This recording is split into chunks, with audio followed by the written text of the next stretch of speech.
국민의힘 상임 전국위가 현 상황을 비상 상황으로 규정했습니다. 이에 따라 국민의힘은 다음 주 전국위를 거쳐서 비대위 체제로 전환하게 됩니다. 네, 자세한 내용 국회 취재기자 연결해서 알아보겠습니다. 나경열 기자. 네, 국민의힘 상임 전국위가 당이 비상 상황에 처했다 이렇게 판단했습니다. 1시간 반 정도 이어진 논의 끝에 내려진 결정인데 표결에 참여한 40명 중 29명이 비상 상황이라는 데 동의했습니다. 이번 결정은 오는 9일 전국위를 거치게 되고 국민의힘 지도체제는 비상대책위원회 체제로 바뀌게 됩니다. 상임 전국위는 현재 당대표와 당대표 권한 대행에게만 주어진 비상대책위원장 임명 권한을 직무대행에게도 허용하기로 했습니다. 비대위원장을 지명할 사람이 없다는 논란을 이번 당헌 개정으로 종결시킨 겁니다. 비대위원장은 5선 중진급이 맡을 것으로 보입니다. 이번 결정에 따라 비대위가 구성되는 즉시 당대표는 자동 해임됩니다.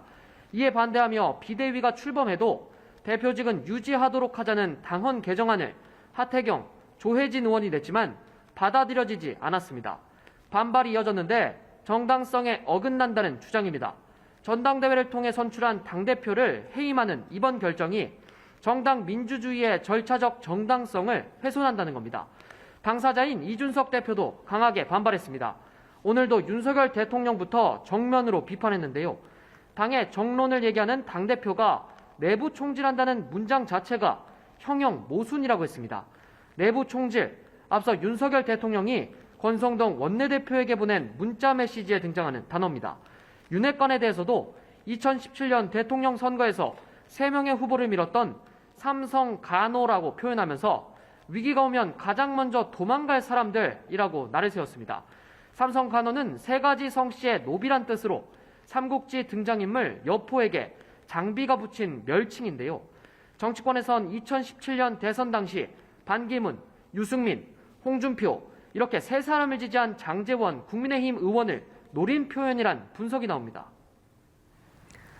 네, 당대표 선거가 진행되고 있는 더불어민주당 상황도 알아보겠습니다. 내일 첫 번째 당원 투표 결과가 공개된다고요?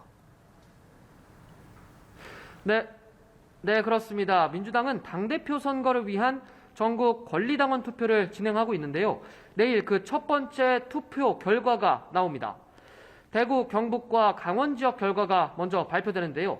대구, 경북 16,000여 명, 강원 3만여 명 등 4만 6천여 명의 권리당원 표심이 처음으로 공개되는 겁니다. 일요일엔 제주와 인천 지역 결과도 나오는데 주말을 거치면 당대표 선거의 윤곽이 어느 정도 드러날 걸로 보입니다. 투표가 진행되기 전 당권 후보들은 TK 지역과 강원 지역을 미리 찾았었죠. 오늘은 일제히 충청 지역을 찾아 당심 공략에 나서고 있습니다. 이재명 후보는 대전과 세종 등을 찾아 당원, 지지자들과 소통하고 있고 박용진 후보는 충북 청주에서 당원 간담회를 열었습니다. 강훈식 후보는 논산과 공주, 당진 등 충청 지역을 순회하며 지역 연고를 앞세워 유일한 비수도권 후보임을 강조할 계획입니다. 지금까지 국회에서 전해드렸습니다.